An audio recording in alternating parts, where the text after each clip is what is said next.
Welcome everyone. Today we'll have a Teamfight Tactics guide for some of the top meta builds after the newest patch. Now I have been climbing from Iron to Diamond for both accounts on North America and also on OCE. I've made to Diamond in about 7 days on North America and made it to Platinum on OCE after 4 days. Some of the consistent builds I've come to realize is going to be shown below. There's also a bonus build with the Blade Masters, which I want to show you guys, because I feel it's less consistent because it needs Spatula. But now with a different change of mind, I think we can make it work as well. So let's look at the builds we have on Reddit guide, and then we go for the Blade Master build as well. First of all, there is a new synergy with the Soulbound. It can give us some great mid-game with the Sinner and Lucian, with the key items like Guardian Angel on the Sinner and Giant Slayer on the Lucian. All the Lucian perks will give you like the item effect. You can have Giant Slayer, maybe a Hush, something that disables on attack, which is very strong. The key is Sinner surviving in the corner and Lucian dying at the very start. If he dies, he's untargetable, he cannot be stunned, he cannot be slowed, and he just keeps firing. Very strong. Now let's look at some of the variations we have for Teamfight Tactics with the new patch, and this includes some of the early game suggestions. Of course, we always start early game with Predators or Druids if we can, because they give you the most solid early game. There's also other variations for a specific build that helps with the early game. First off, we have Sinner and Lucian added as Light and Shadow, so we're going to look at some Light and Shadow builds. 3 shadows can be found very easily in the early game or with a bit of luck, and there's a number of paths we can take with this one. We can use the carry Kindred, carry Lucian, and the carry Sinner as well. So if we go into the 6 shadow summoners, which is something I tried at the very start of the patch, it's very effective and it is a little item dependent. So you need 2 tier and 2 rod on the Kindred, and this way once you get to level 8 you have a balanced team of summon units from the Mazahad, and also Yorick can use those summons to summon more of his light dudes. You can have Annie, which is a great summoner. The burst damage comes from Kindred. Later on Master E can be a source of damage. So with this build, you're not dependent on finding a Lucian, which is a very contested unit. Here below we have a bit of the build specifics. I did a small summary. So level 8 is where you want to achieve. You can roll on level 7 and 8 if possible. I do recommend rolling on level 6 if you do lose too much HP. So after round 3-2, so compare yourself and other players. If you have low HP or if you don't have the best silvers on the board, consider rolling down to 40 or 30 or even 20 gold. Because if you stabilize, you protect HP, you last longer, you get more gold back from the PvE rounds as well. So yeah, quite heavy item dependency. A low priority of 3 stars. We only need Kindred to 3 star. And a 2-star Kindred is enough usually for top 4. Because if you position him correctly.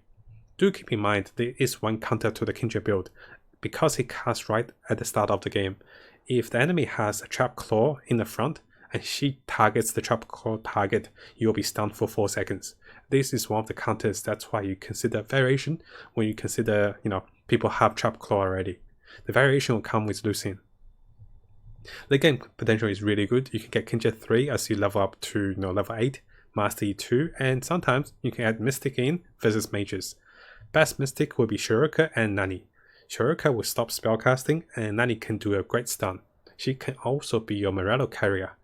Morello can be on the Mazaha and also on the Sinner here.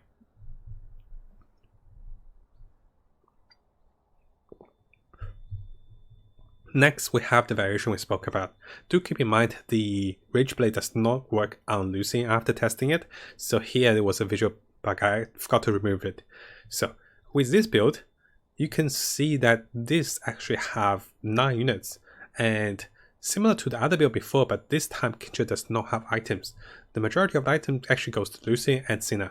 You want Guardian Angel to start things off, followed by Giant Slayer, and followed by the Morello or the Hush. Those are the best items for the Lucian. I actually got the wrong one. Now because you can have the Shadow, Soulbound, Mystic and Light, this gives you more adjustments. Master E can be your source of damage, any of those units can also be your source of damage. But majority, the summon units will delay the fight long enough for Lucian to die, then revive and do more damage with him as Sinner.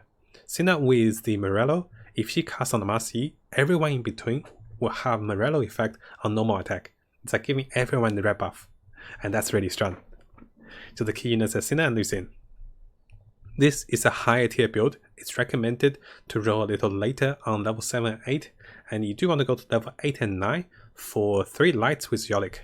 Because Shuriken, Yorick, and Lucian, the light spawns will also buff Lucian. Even when he dies, he'll be buffed. This has a quite middle item dependency, because Guardian Angel and Giant Slayer will be the source of sustain and damage. Less dependent on the 3 stars, but if you find a 2-star Lucian, it's really good. It can be contested at times because 2 or 3 people go for Soulbound. Late game potential is really good because it is a level 9 build with Kindred and Master Yi waiting for more items. Both can be attack damage carry, and Master Yi can, tank up and do lots of damage with the 6 shadows. Keep in mind, the source of damage will come from Lucian and all the other shadow units. Even Sign can do a lot of damage. He can hit for close to 600 or 1000 AoE as well. Next up, we talk about some of the later game variations with Light and Shadow. Let's look at more of a mid-game variation. So over here we have 8 unit alliance. So here we have Soulbound, Light and Shadow with the Summoners. It's very close to what we had in the top one, but before we transition into 6 Shadows, this time we don't keep units like, we don't keep units over here like the Kindred, we don't keep the Vega, we don't keep Master Yi, because those are more costly units. Here we're targeting from the mid game. Having an item on Lucian will be great, and here you want Giant Slayer and Hush on him. Sinna can be here, Sinna can be in the corner, she has to be protected. Here, the summon units with Annie and also Yorick will be the backbone in the mid game. Later you can add the Nani and swap out the Sign into Master Yi. Here I didn't swap them properly, but if you don't want Master Yi, you can use Shuriken as well for the light. Those can be comparable, and if it's a 1-star Master Yi versus a 2-star Sign, I consider going for the Sign. Of course you want to put Sign in the corner or in the front, but Lucian has to die first. Why is that? Because if he gets stunned, then he dies, he doesn't do damage. He has to die first and no one stuns him, and that guarantees your damage. This is a great mid-game centric build for those that losing the mid-game or just have some of the items ready. The hardest part is finding Lucian, and later finding the Mystic can be okay because Nani can be replaced by Janna or something else. Finding the 2-star Yorick and Annie can be hard as well because they're more contested, but if you happen to find this is very solid mid-game. You can transition into the 6 shadows later. So you can see the summary over here. Level 8 requirement. Best to roll level 6 if you're really low. Level 7 and 8 is optional. And very low item dependency, low 3-star dependency, and late game potential is quite good. This helps you to establish the top 4. This will not guarantee you the win though, because later game you have like 3 stars everywhere, but this helps with top 4. Next up, we have the early game suggestions. As the writing says here, other than the Druids and Predators, the usual start, we can consider that's a typo. We can consider this variation at the start. How this works is we keep Renekton and we keep him to 2-star. We use the units as item holders. We use Zara for the item holder for Sinna, or we can use Sinna right away. Zara can be the item holder for Sinna. Here the Azar here can be the item holder for Lucian, which do a lot of the unhit procs with his image as well. So here we have 6 units, and those 6 units give us Desert, Shadow and Summoner, which is quite decent in the parts when you want to save up, you don't want to lose too much HP. The biggest investment, I guess, is try to not spend for a 2-star Silver Azar, because you'll be selling him for the Lucian, because he's still useful, and his procs can work with Sinna too. And I believe some of the summons works with Sinna's procs as well, with her spells. So very interesting.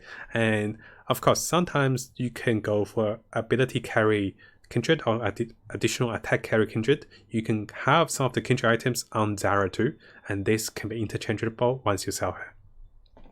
Next up, we have Berserkers. How the Berserkers come about is because there's an attack damage buff which is very relevant for Berserkers because they become AoE once they have 6 of them, and also it came about when I was playing Blade Masters. I was fully countered by Berserkers. 2 types of Berserkers. One is a deep fire Berserker that counters Blade Master. The other one is a damage type that does a lot more damage than usual. So here we have a damage type with the Desert Berserker. Here my Olaf have a few of the offensive items, only one defensive. You don't have to do that, and we can go for the debuffer Olaf, which we'll go through as well. Good thing about Berserkers is usually they stay on level 7, they roll for some golden ones. You can remove Jax if you get a spatula and turn a unit like Kaz into a Berserker. Or you can go remove the Jax and turn Israel or someone else into Berserker and go for the Glacial as well. 4 Glacial is very big against the Blade Masters because Volibear, the Olaf, and 2 more Glacial will stun AoE when they have the Berserker buff, and this stops this stops the Berserker in the tracks. Yes, you can have 2-second steals, but you can't beat the Berserkers when they kill everything first, then it just freezes your Nocturne to death. Of course, at a 3-star Nocturne, he will have enough health and durability to kill all the Berserkers, so this is technically a countering 2-star Nocturne for the Berserker versus the Blade Master. So,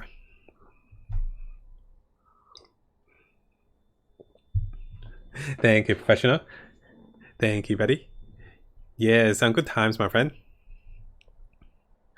In the build summary over here, this is a level 7 requirement. It's best to roll a level 6 if your HP is low, better to roll a level 7 for the high rates of Olaf, because that will complete us. Always be on the lookout for an item for the spatula to turn a unit into a Berserker, which means we don't need Jax, we can have quicker 6 Berserkers. Notice here we said Olaf can be a debuffer. At 6 Berserker, he does AoE Glacial procs, he does Silence and Disarm procs, which is very deadly. Give him some mana so he goes Berserker quickly, and he just can be unstoppable and just AoE silences and AoE disarms. Very lovely if you fight the Playmasters, which is like 90% of the top players. Now, 3-star dependency. It's quite high because you want Renekton Volibear to be 3-star, because still be useless at 2-star. Jax is optional because sometimes I remove Jax because I have the Berserker add 1 item. And Monto is optional too. He needs item. Best to give him Thief's Gloves and hope something great. Late game potential.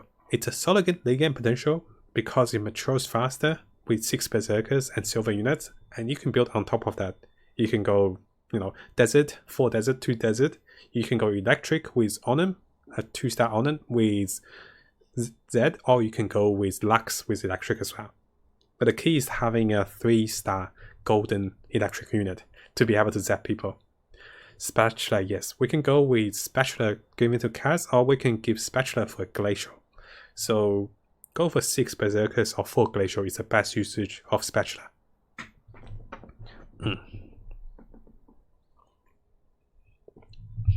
Here is the electric Berserker we spoke about. Once you're level 8, you can consider adding Lux in. Once you get electric Lux, this is very solid because most of the Berserkers will jump right into enemies like the Onem, like the Volibear, and they will zap them, and those that jumps for your Lux will be zapped for 500 damage each time they crit or get critted. And Berserkers do crit quite a bit, especially when you build Olaf for damage. So this is very fancy. Now the only difference here is you want a 3-star on him, and a 2-star is a little weaker, especially in the mid game.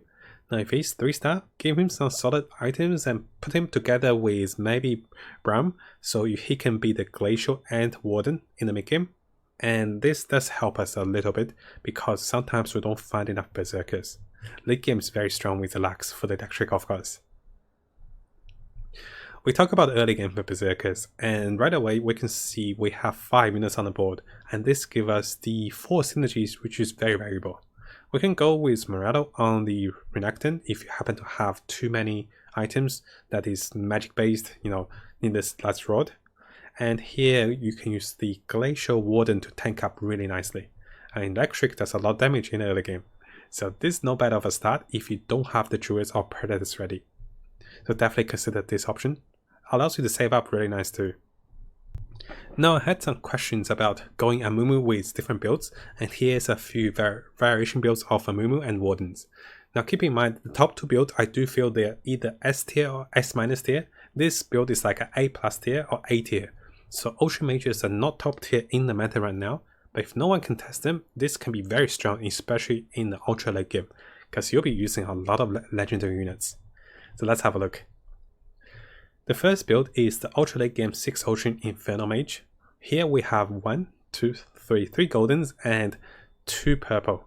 With this build we have, well, almost everything. The Mystic can be a Janna, can be something else as well. So notice here we have Lux for the 6th Ocean. Amumu ideally has to be 2-star here to be effective, but we also have Wardens at the front. You can put Wardens at the back if the assassin's jumping for you, and remove your units a little to the front so they tank in the back. The crucial part about this build is having Brand with Morello and mana gain. And with enough mana gain, you can also turn a unit into a mage.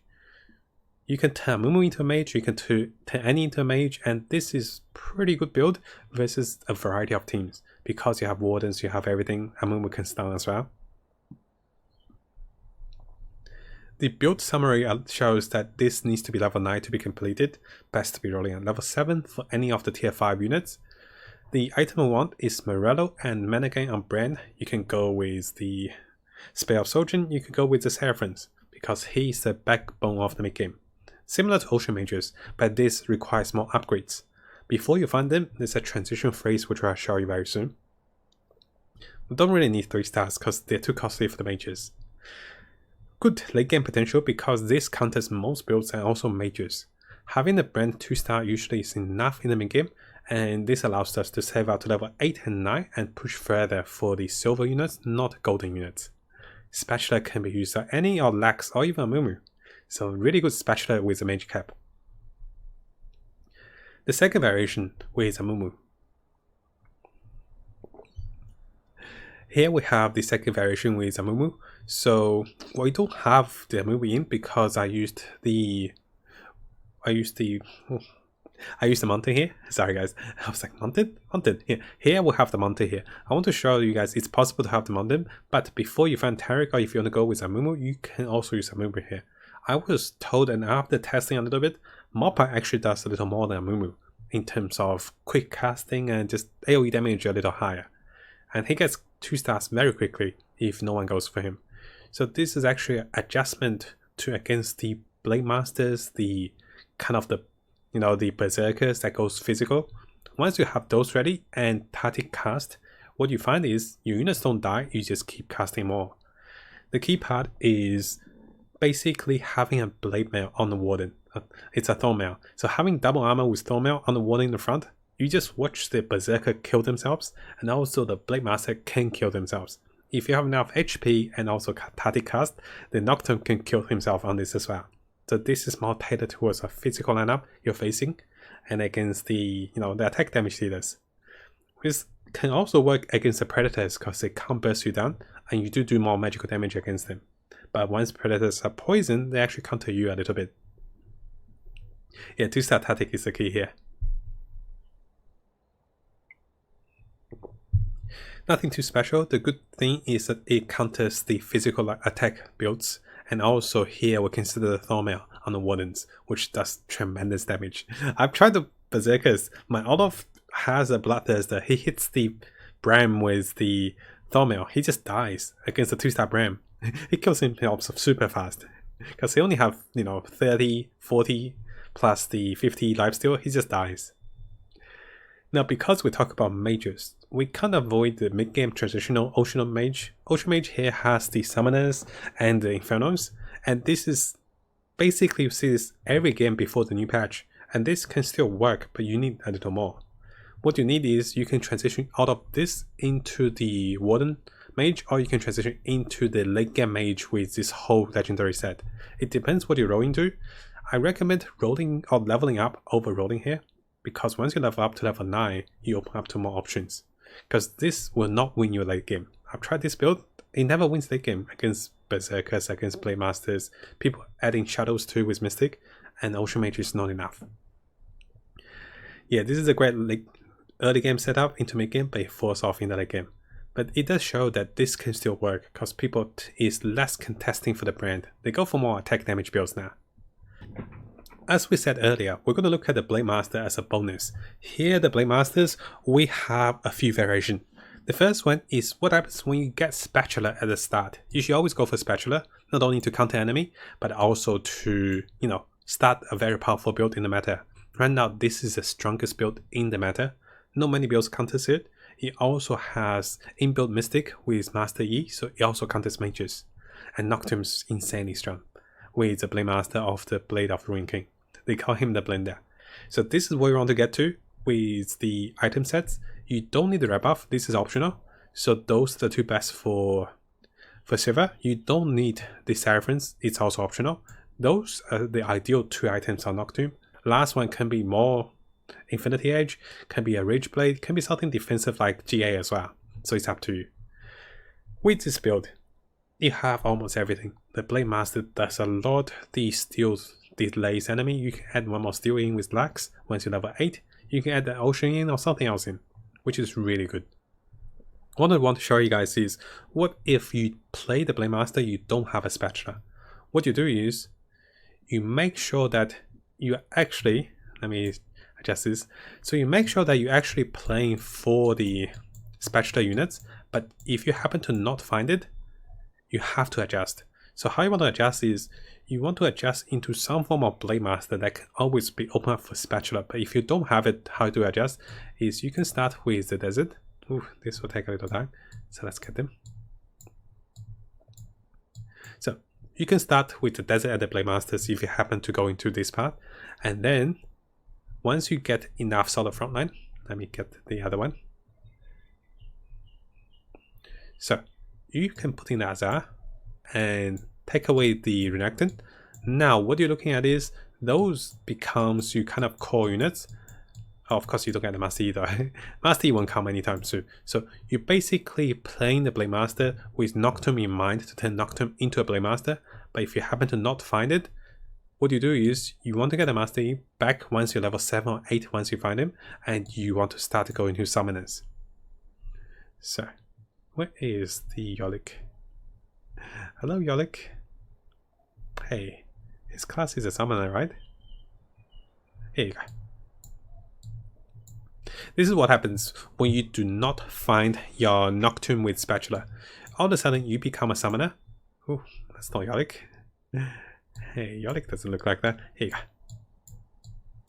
All of a sudden you get your Summoners, and this is actually pretty solid because you become a light Berserker, Summoner, Desert, and Mystic. And this is the off chance that you don't win the ultra late game against the same Blade Master, but you can do well. Azar and Shiva will be your carry. They will do the most damage. The summon units delay the fight long enough to carry you into the mid game. And once the Master is okay, 2-star is really good. What you want to do is, you want to go for 3-star Atrox. No one really goes for Atrox. And if you don't find his spatula, you can't really use Nocturne that well. So Atrox will be your carry. So give him the best items and watch him shine with the light units. Because Yolik will summon, and Shurika is also light. You do a bit of combination here.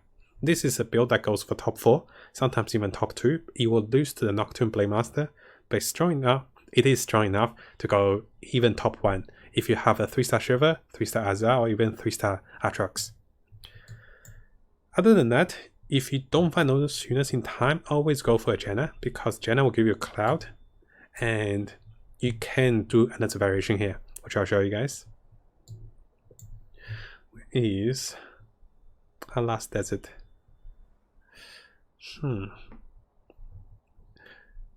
Brain is not working. So we have Renekton, Shiva. Hey, where's the other desert?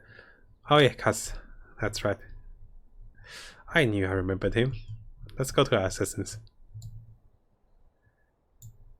So what happens here is, Renekton can be your golden tank. You can still go for the Blade Master. Notice here, we did that as a variation change. We have 8 units, and this time with 8 units, we go for Desert, Blade Master, Wind, and Mystic. Oh, Cloud. So what you want to do is, you want to tank up a little bit, and you want to get your units to do more damage. Because if you happen to have a 3-star Renekton, he can tank up, and with a cloud and a whole combination, this can still work. So even without spatula, the Blade Master can work very well. So overall, hopefully you guys enjoyed this summary of some of the 4 top builds I really like in the current patch, and I'll be testing it. And most consistent with the Blade Master, the second consistent is actually with the Berserker and Shadow, followed by the Ocean Mages. So having 2 or 3 picks means if you get items for it, you can consider that build. Then you can check everybody else to see if you're contested. So thank you so much for watching, guys. If you like this one, I'll be posting more guides and more tips with builds to come for TFT. So please subscribe on the YouTube channel, or maybe say hi and follow me live on Twitch as well. Thank you so much for your support, everyone. I'll see you guys next time.